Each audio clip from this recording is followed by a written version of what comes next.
مولتن كيك بقى النهارده احلى من بتاعه الكافيهات. هتعمليها في البيت بسرعه الصاروخ وطعمها حكايه، وازاي تكون سايحه ونايحه ببعضيها كده. والله على قطعه الايس كريم. تعالي نشوف عملنا ايه. اول حاجه معايا اي طاجن متوفر عندك او اي قالب، مفيش مشاكل خالص. دهنته دهنه بسيطه كده من الزبده، وحطيت عليه شويه من الكاكاو.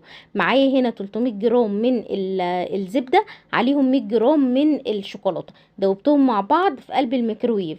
وبعد كده حضرت معايا 3 بيضات، ضربتهم كويس جدا بالمضرب بالشكل دوت كده. هكون محضره بقى معايا ربع كوبايه من السكر، اللي هو يعتبر كده ممكن ربع كوبايه ومعلقه زي ما انت حابه. بعد كده دوبت السكر في قلب البيض، ونزلت عليهم بالشوكولاته اللي عليها الزبده.